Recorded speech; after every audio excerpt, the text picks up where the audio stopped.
Saudamos aos irmãos e irmãs com a graça e a paz de nosso Senhor Jesus Cristo.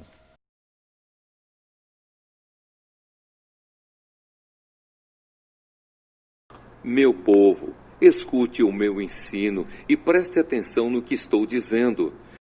Pois falarei com vocês por meio de provérbios e explicarei os segredos do passado. São coisas que ouvimos e aprendemos, coisas que os nossos antepassados nos contaram. Não as esconderemos dos nossos filhos, mas falaremos aos nossos descendentes a respeito do poder de Deus, o Senhor, dos seus feitos poderosos e das coisas maravilhosas que Ele fez. O Senhor deu leis ao povo de Israel e mandamentos aos descendentes de Jacó. Ordenou aos nossos antepassados que ensinassem essas leis aos seus filhos, para que os seus descendentes as aprendessem e eles, por sua vez, as ensinassem aos seus filhos. Assim eles também porão a sua confiança em Deus, não esquecerão o que Ele fez e obedecerão sempre aos seus mandamentos.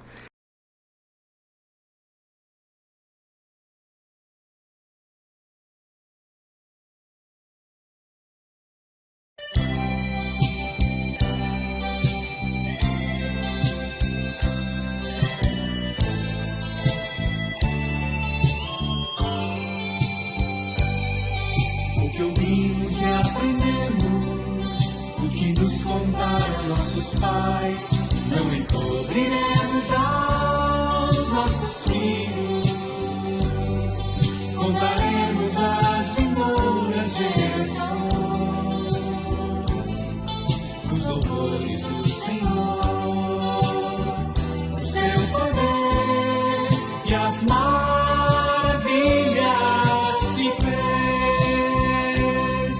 como nos tirou das trevas para a luz e nos deu preciosas bênçãos por Jesus. Deu sentido à nossa vida e paz. O que ouvimos e aprendemos, o que nos contaram nossos pais, não encobriremos aos nossos filhos. Contaremos às vindouras gerações os louvores do Senhor, Seu poder e as maravilhas que fez. Como seu amor por nós é tão real. carinhoso é seu cuidado paternal. Pois sustenta nossa vida em paz. O que ouvimos e aprendemos, o que nos contaram nossos pais, não encobriremos aos nossos filhos. Contaremos às vindouras gerações os louvores do Senhor e as maravilhas que fez, os louvores do Senhor e as maravilhas que fez, os louvores do Senhor e as maravilhas que fez.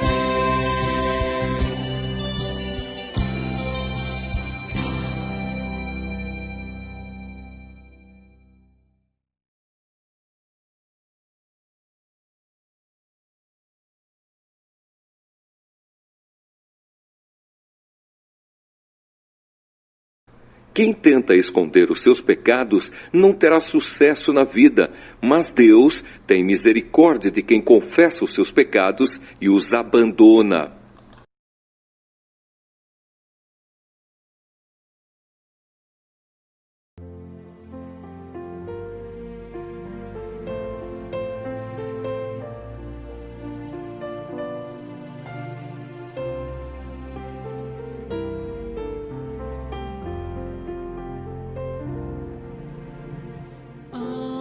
algemado por um peso.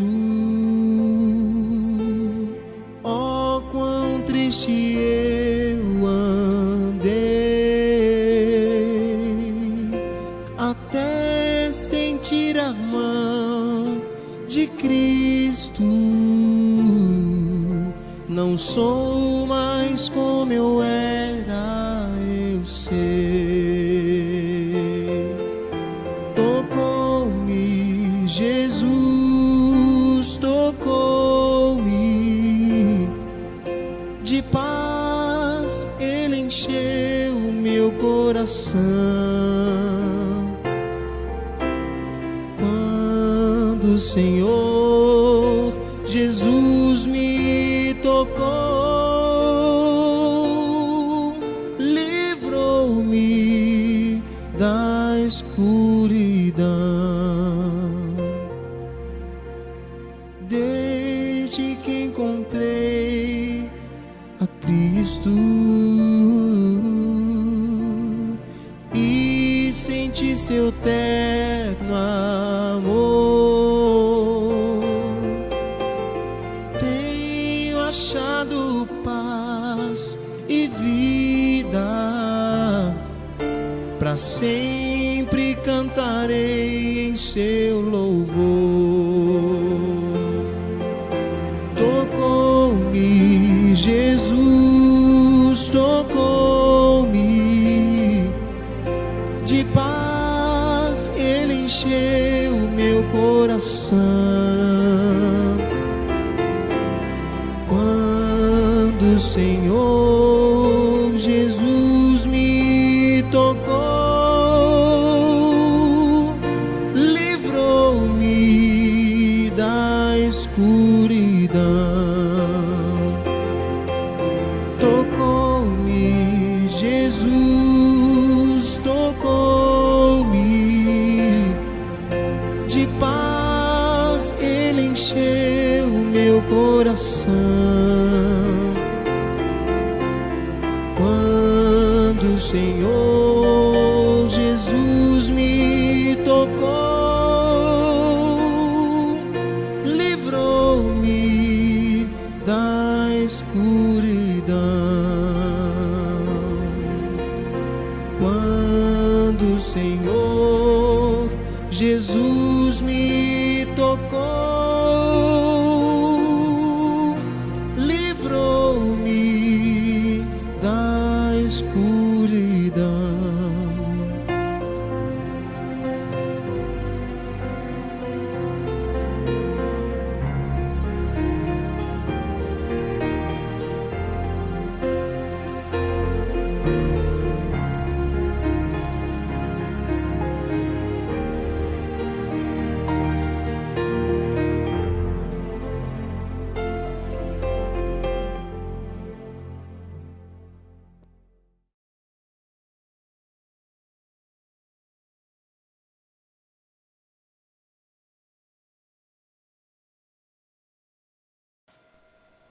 Ouçamos a boa nova. Quem os condenará? Foi Cristo Jesus que morreu e mais, que ressuscitou e está à direita de Deus e também intercede por nós. Feliz aquele cujas maldades Deus perdoa e cujos pecados Ele apaga. Em Cristo Jesus somos perdoados. Amém.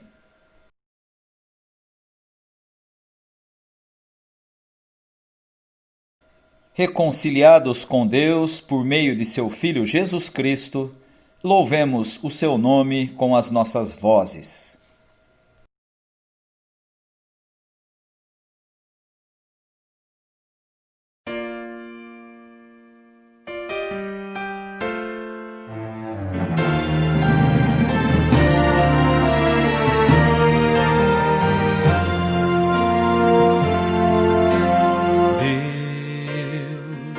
Somente Deus criou o mundo e o que nele há.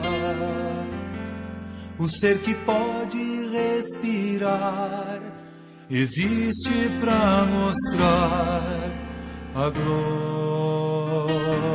do Senhor. Deus, somente Deus, os seus mistérios pode revelar. Os seus desígnios quem jamais um dia conheceu, pois Deus somente é Deus.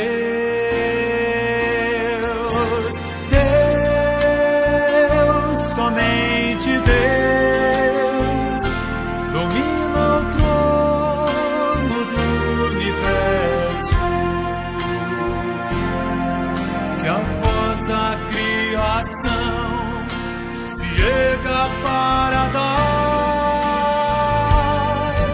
louvor somente a Deus.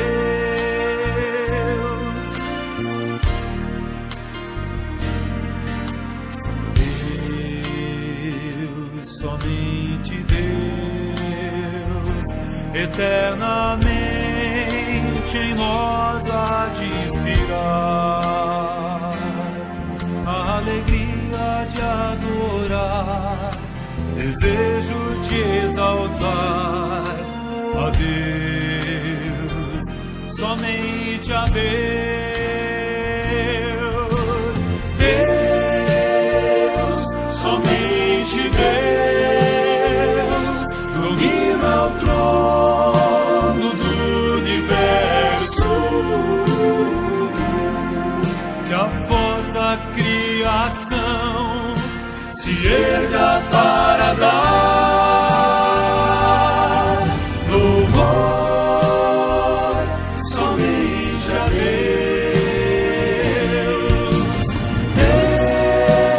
Deus, somente Deus, domina o trono do universo. E a voz da criação se erga para dar louvor somente a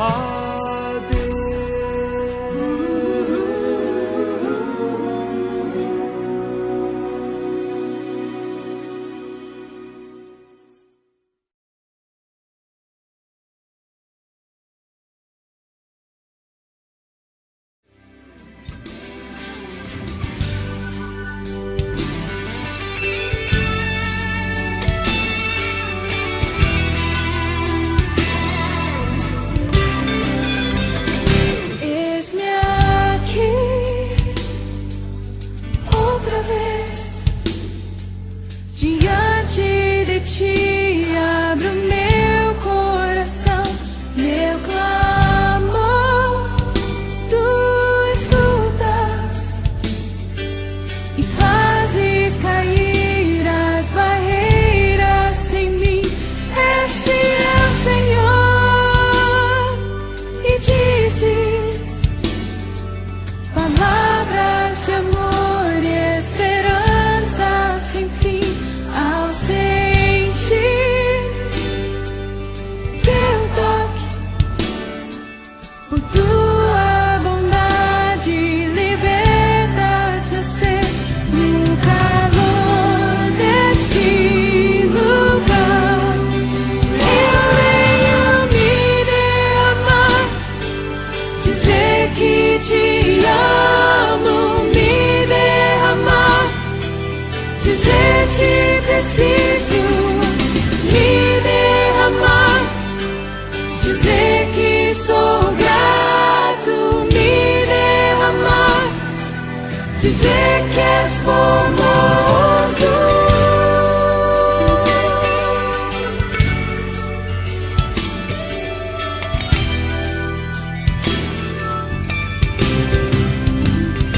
Eis-me aqui outra vez diante de ti, abro meu coração, meu clamor, tu escutas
convido para que façamos todos juntos a oração por iluminação. Senhor nosso Deus, a Tua palavra é lâmpada para o nosso caminho e luz para nos guiar. Derrama sobre nós o espírito de sabedoria e entendimento, para que, sendo ensinados por Ti nas Escrituras, possamos receber a Tua verdade com fé e amor, sermos obedientes à Tua vontade e vivermos sempre para a Tua glória. Em Cristo Jesus é que pedimos. Amém. Leitura do Antigo Testamento. Josué 24, versículos 14 a 25. Josué terminou dizendo: Portanto, agora temam a Deus o Senhor. Sejam seus servos sinceros e fiéis. Esqueçam os deuses que os seus antepassados adoravam na Mesopotâmia e no Egito e sirvam o Senhor. Mas se vocês não querem ser servos do Senhor, decidam hoje a quem vão servir. Resolvam se vão servir os deuses que os seus antepassados adoravam na terra da Mesopotâmia ou os deuses dos amorreus na terra de quem vocês estão morando agora. Porém, eu e a minha família serviremos a Deus, o Senhor. O povo respondeu: Nunca poderíamos pensar em abandonar o Senhor para servir outros deuses. Foi o Senhor, nosso Deus, quem tirou a nós e aos nossos pais da escravidão na terra do Egito. E vimos as grandes coisas que Ele fez. Ele nos guardou pelos caminhos por onde andamos e no meio dos países por onde passamos. Conforme íamos avançando, o Senhor ia expulsando todos aqueles povos e até os amorreus que moravam nesta terra. Portanto, nós também serviremos o Senhor, pois Ele é o nosso Deus. Josué disse ao povo: Vocês não podem servir o Senhor, pois Ele é Deus Santo e não tolera aqueles que adoram outros deuses. Ele não perdoará os pecados e as maldades de vocês. Se abandonarem a Deus, o Senhor, e adorarem deuses estrangeiros, Ele se voltará contra vocês e os castigará. Ele os destruirá, embora antes tenha sido bom para vocês. O povo respondeu: Que isso não aconteça. O que nós queremos é servir a Deus, o Senhor. Então Josué disse: Vocês mesmos são testemunhas de que escolheram servir o Senhor. Sim, somos testemunhas, responderam eles. E Josué continuou: Então joguem fora os deuses estrangeiros que estão com vocês e prometam que serão fiéis ao Senhor, o Deus de Israel. O povo disse a Josué: Serviremos o Senhor nosso Deus e obedeceremos aos seus mandamentos. Assim, naquele dia, Josué fez um acordo para o povo e ali em Siquém lhes deu leis e regulamentos.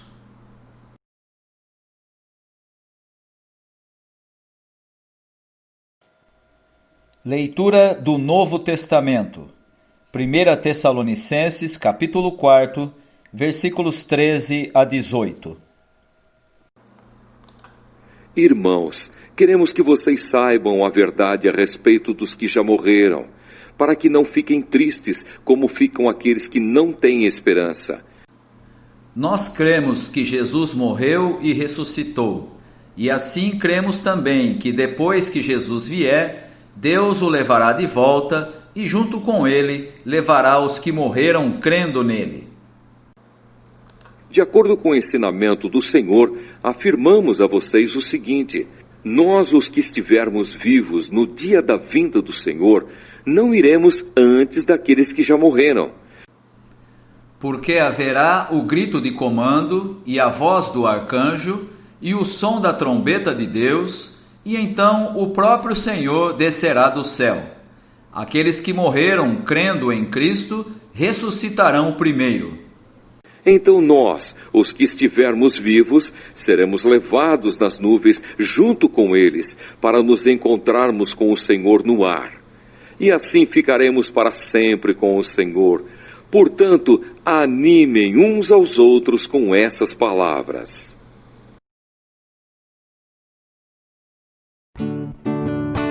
Ale, ale, aleluia. Ale, ale, aleluia. Ale, ale, aleluia, ale, aleluia. Ale, ale, aleluia, ale, aleluia. Leitura do Evangelho, Mateus 25, versículo 1 ao versículo 13. Jesus disse: naquele dia, o reino do céu será como 10 moças que pegaram as suas lamparinas e saíram para se encontrar com o noivo. 5 eram sem juízo e 5 eram ajuizadas. As moças sem juízo pegaram as suas lamparinas, mas não levaram óleo de reserva. As ajuizadas levaram vasilhas com óleo para as suas lamparinas. Como o noivo estava demorando, as 10 moças começaram a cochilar e pegaram no sono. À meia-noite se ouviu este grito: o noivo está chegando, venham se encontrar com ele. Então as 10 moças acordaram e acenderam as suas lamparinas. Aí as moças sem juízo disseram às outras: deem um pouco de óleo para nós, pois as nossas lamparinas estão se apagando. De jeito nenhum, responderam as moças ajuizadas. O óleo que nós temos não dá para nós e para vocês. Se vocês querem óleo, vão comprar. Então as moças sem juízo saíram para comprar óleo, e enquanto estavam fora, o noivo chegou. As 5 moças que estavam com as lamparinas prontas entraram com ele para a festa do casamento e a porta foi trancada. Mais tarde, as outras chegaram e começaram a gritar: Senhor, Senhor, nos deixe entrar. O noivo respondeu: eu afirmo a vocês que isto é verdade, eu não sei quem são vocês. E Jesus terminou dizendo: portanto, fiquem vigiando, porque vocês não sabem qual será o dia e a hora. Quero começar a nossa meditação nesse texto do Evangelho de Mateus de uma forma um pouco diferente. Quero que você imagine uma reunião acontecendo há uns 2 anos atrás, com as pessoas todas reunidas para uma festa. Alegria, companheirismo, festa. Agora pense, olhando para essa festa de 2 anos atrás, na nossa situação desse momento. O mundo todo está passando por um momento de pandemia, já desde o começo desse ano. E quando você olha para uma imagem como essa, que eu pedi que você projetasse na sua cabeça, você vai pensar assim: olha aí, ó, as pessoas reunidas, todas estão sem máscara, não vi nenhuma vasilha de álcool para que as pessoas limpassem as suas mãos, e veja, estão todas próximas umas das outras. Onde já se viu fazer uma coisa dessa? Essa observação que eu fiz questão que você fizesse nesse início da nossa meditação é para você perceber algo que acontece nesse texto. Quando nós olhamos para um fato já passado, de outra época que não a nossa, desse momento, e vemos o que acontecia ali, é impossível nós não percebermos ou não projetarmos naquele fato aquilo que nós estamos vivenciando nesse momento. Nesse texto o que acontece é algo semelhante. O Evangelho de Mateus não foi escrito e não foi preparado e distribuído para que a igreja tivesse acesso a ele, enquanto Jesus estava no seu ministério. Ele foi redigido muito tempo depois, os fatos já tinham acontecido, a vida de Jesus já tinha terminado no seu ministério na terra, ele já tinha sido morto, ressuscitado, já tinha voltado para junto do Pai, E agora, o evangelista Mateus está descrevendo aqueles fatos que já ficaram para trás, a partir daquilo que eles estavam vivenciando como comunidade de Mateus. E eu fiz questão de destacar isso nesse início da nossa meditação, para que você perceba que é muito fácil, sem entendermos essa realidade do contexto em que o texto está sendo produzido, é muito fácil colocar nessa parábola de Jesus ideias e informações que de fato não são verdadeiras. Vou te dar alguns exemplos que você acompanhou aí na leitura que nós fizemos do texto do capítulo 25.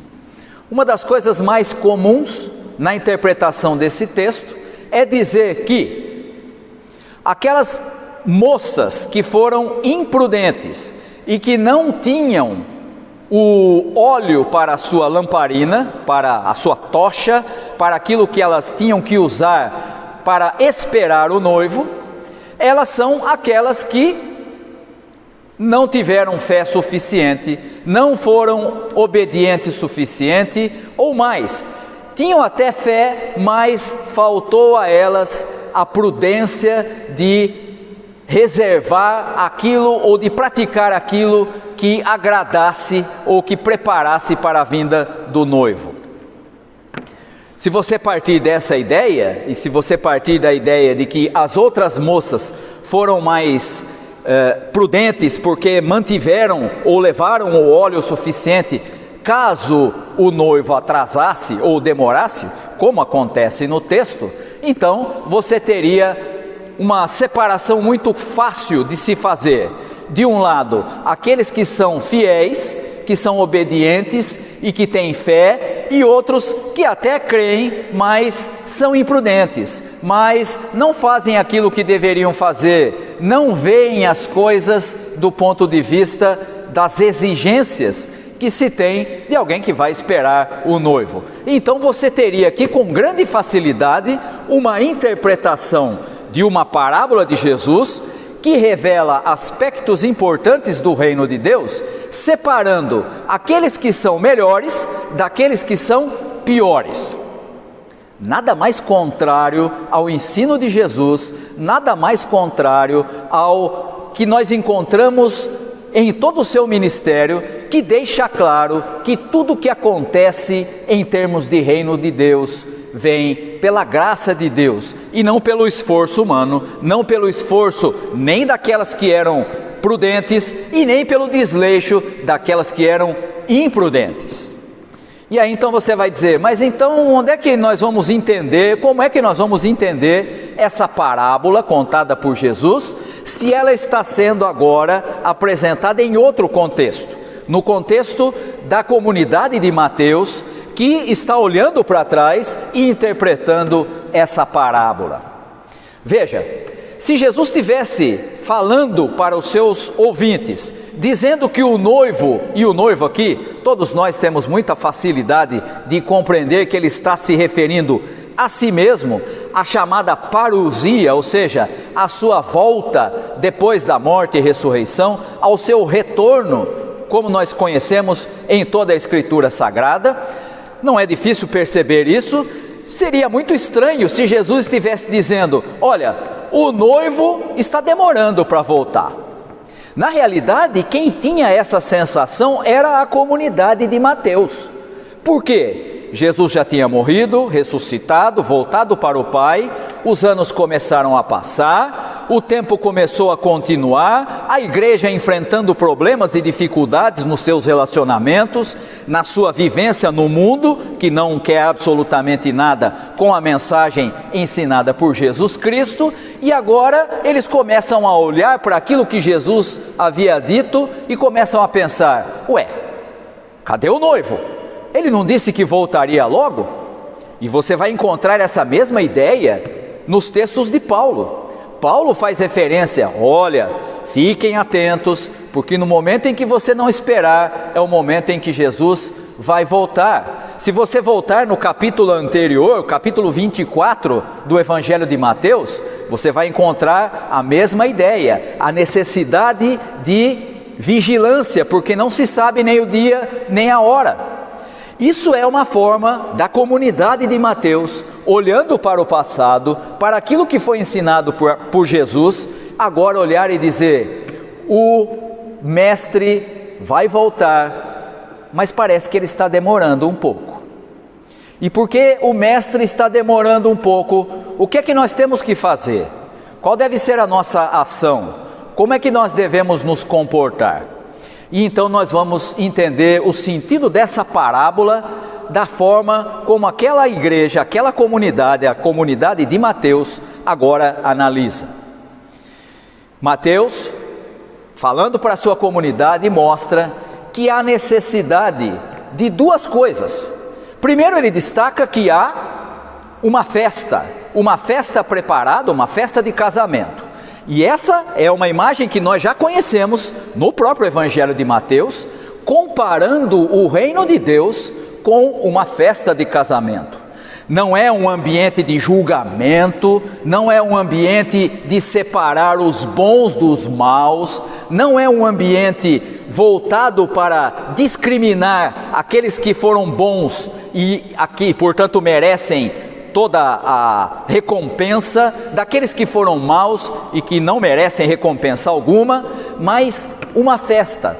E o reino de Deus tem essa característica, ele é graça, e por ser graça, ele promove vida, promove festa, promove aquilo que nós devemos entender como sendo a presença do reino de Deus no meio de uma sociedade que vive alienada de Deus, sem vida, embora muito agitada, com muita correria, com muitas preocupações, com muitas coisas para fazer, mas sem aquela alegria da presença do reino de Deus, que traz a presença do próprio Jesus Cristo.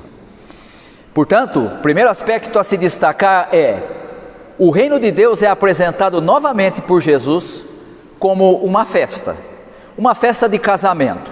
E aqui, novamente, um detalhe que tem a ver com o contexto em que esse texto é produzido. Na época de Jesus, não havia muito essa prática, mas tempos depois, na época em que o Evangelho está sendo produzido, redigido, já havia uma prática mais natural do casamento ser realizado, como ele aparece aqui, descrito nessa parábola de Jesus. A noiva, no dia do seu casamento, ficava na sua casa, esperando que o noivo fosse até a casa dela, para buscá-la e para levá-la para a casa dele, onde seria realizada a festa de casamento e onde ela passaria a morar. As moças, as acompanhantes, ficavam esperando a vinda do noivo, fora da casa da noiva, preparando para anunciar que ele estava vindo, preparando para, junto com a noiva, ir para a festa que aconteceria na casa do noivo. E interessante, a festa normalmente era aberta e não era fechada, mas na parábola nós encontramos a seguinte situação: aquelas moças estão ali fazendo o seu papel, caso que não seria muito semelhante ao que acontecia na época de Jesus, mas sim na época em que o texto está sendo produzido. E agora o dia termina, escurece, chega a noite e elas ficam com sono. E o texto diz que às 10 tiveram sono e às 10 adormeceram. E portanto não há muita diferença entre elas. Tanto as que foram prudentes quanto as que não foram prudentes estavam na mesma situação. Todas adormeceram. E aí então ouve-se a voz, por volta da meia-noite, diz o texto: o noivo está chegando. E aí elas acordam, aquelas moças que faziam parte da cerimônia, que preparavam toda a cerimônia, que seria conduzida para a casa do noivo, agora acordam e 5 percebem que não tem mais óleo para manter a sua tocha, a sua lamparina acesa. E pedem às outras 5, olha, divida com a gente. E você pode pensar assim: ora, seria estranho se essas outras moças, sendo prudentes, não fossem solidárias com elas. Mas na realidade o objetivo da parábola não é demonstrar isso, mas é demonstrar que quando aquela comunidade de Mateus olha para trás, olha para o que aconteceu e parece que o noivo está demorando, é preciso que a comunidade mantenha-se atenta, mantenha-se vigilante, porque a vinda do noivo é certa, a volta de Cristo é certa. O apóstolo Paulo tem uma expressão muito boa para explicar isso. Escrevendo aos Romanos, ele diz: porque hoje estamos mais próximos da vinda de Cristo do que no dia em que cremos. E é exatamente essa a mensagem que nós encontramos nessa parábola. É preciso que aqueles que são seguidores de Jesus Cristo, ainda que aparentemente ele esteja demorando, continuem firmes, continuem atentos, continuem vigilantes, porque a sua vinda é certa. Essa é a mensagem. Não é mensagem de punição, não é mensagem de separar bons e maus, porque os bons e os maus, as moças boas e as moças imprudentes, estavam dormindo semelhantemente quando o noivo chega. Não é essa a mensagem. A mensagem é: para essa comunidade, depois de um certo tempo, depois de Jesus já ter morrido e ter ressuscitado, e agora a igreja esperar a sua volta, e parece que ele está demorando, então o evangelista Mateus diz: mantenha-se firme, mantenha-se fiel, mantenha-se fazendo aquilo que nós devemos fazer enquanto o noivo não chega. Mantenha a sua lamparina, a sua tocha acesa. E manter a tocha ou a lamparina acesa significa: não basta apenas a fé, que é ter a lamparina, a lâmpada na mão, não basta apenas crer, é preciso manter-se crendo, é preciso manter-se com a esperança de que Jesus vai voltar. Quando nós olhamos para a nossa realidade, estamos no ano de 2020, enfrentando uma situação de pandemia, apesar de muita gente dizer que isso não existe, que é conversa inventada. Todos sabemos a quantidade imensa de pessoas que morrem diariamente no mundo. Quando olhamos para essa realidade e olhamos para mais de 2000 anos aguardando a vinda de Cristo, precisamos aprender com essa mensagem do evangelista Mateus, direcionada à sua comunidade: continue firme. O reino de Deus continua sendo a melhor coisa possível na vida de todo ser humano. O reino de Deus continua sendo uma festa de casamento. O reino de Deus continua sendo aquilo que traz vida, que traz alegria, aquilo que traz tudo aquilo que o ser humano sempre sonhou e até mais do que isso. Como igreja, precisamos perseverar, não porque nós somos bons, não porque nós somos maus, não porque nós não dormimos, mas porque, pela graça de Deus, a expectativa, a esperança deve ser sempre renovada na nossa vida, para que possamos continuar, ainda que o noivo aparentemente demore, continuar seguindo o seu exemplo, vivendo para Deus, vivendo seguindo o exemplo de Jesus Cristo. Que nós possamos aprender com essa parábola contada pelo evangelista Mateus, de uma forma um pouco diferente do que seria na época de Jesus, mas que ela seja real também na vida das nossas comunidades de fé. Que jamais desanimemos, que jamais sejamos desleixados com a nossa vida de comunhão com os irmãos e da nossa vida de comunhão com Deus. Que possamos preservar essa esperança que vem pela graça do nosso Senhor Jesus Cristo, que mantém a nossa vida, que mantém a nossa comunidade de fé, mesmo em meio a uma pandemia. Que Deus abençoe aos irmãos. Amém.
Esse é um momento importante na vida da igreja, momento em que nós celebramos a Sagrada Comunhão.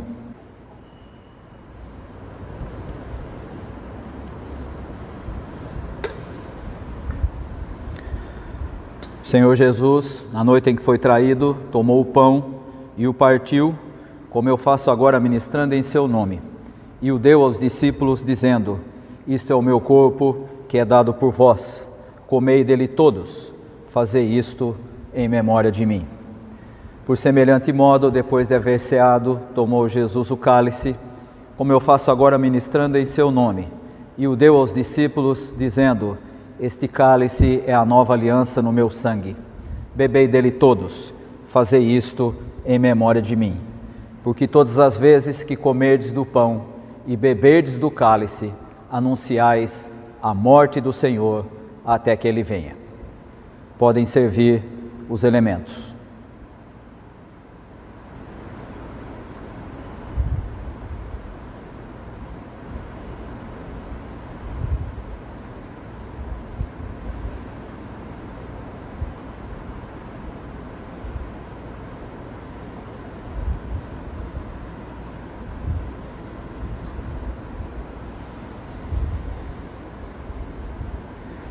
Isto é o meu corpo que é dado por vós. Comei dele todos, fazei isto em memória de mim. Este cálice é a nova aliança no meu sangue. Bebei dele todos, fazei isto em memória de mim.